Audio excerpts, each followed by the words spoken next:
नमस्ते दोस्तों, भक्ति सी और चैनल में बहुत बहुत स्वागत है। आज करेंगे सोमवार की व्रत कथा। ओम गम गणपते नमः। ओम नमः शिवाय। श्री शिवाय नमस्तुभ्यम।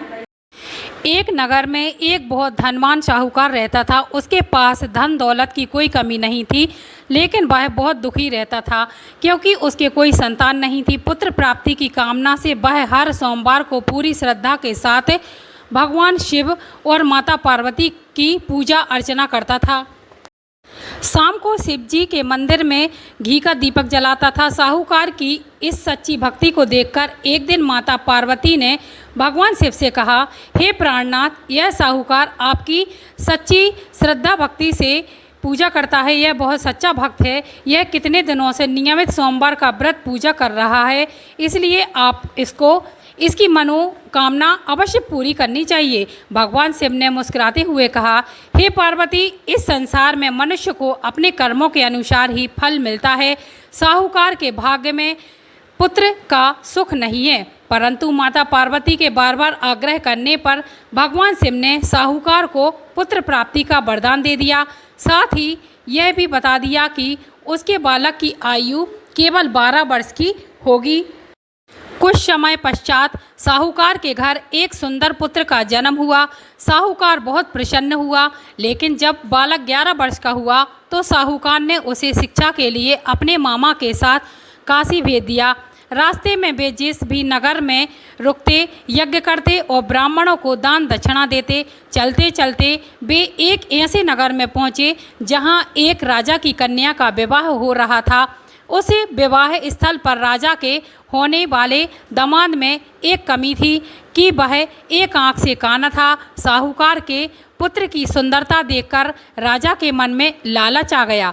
उसने साहूकार के बेटे को घोड़े से उतार दिया और उसे अपनी बेटी से उसका विवाह करवा दिया। साहूकार के पुत्र ने विवाह के पश्चात राजकुमारी के दुपट्टे पर लिख दिया कि तुम्हारा विवाह मेरे साथ हुआ है, लेकिन जिस राजकुमार के साथ तुम्हें भेजा जाएगा वह एक आंख से काना है। मैं तो काशी पढ़ने जा रहा हूँ।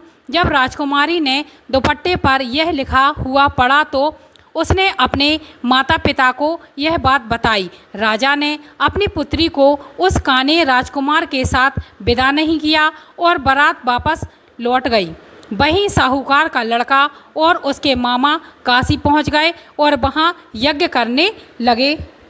ठीक उसी दिन जिस दिन लड़का 12 वर्ष का हुआ, उसकी तबीयत अचानक खराब हो गई और वह मृत अवस्था में जमीन पर गिर पड़ा। मामा यह देखकर जोर जोर से रोने लगा। उसी समय भगवान शिव और माता पार्वती उधर से गुजर रहे थे। माता पार्वती ने शिव जी से प्रार्थना की कि वे उस रोते हुए मामा भांजे के दुख को दूर करें। जब शिव जी वहाँ गए तो उन्होंने बताया कि यह उसी साहूकार का पुत्र है जिसे उन्होंने 12 वर्ष की आयु का ही वरदान दिया था। माता पार्वती ने फिर से प्रार्थना की, हे स्वामी, आप इस बालक को जीवन दान दे दीजिए, अन्यथा इसके वियोग में इसके माता पिता तड़प तड़प कर मर जाएंगे।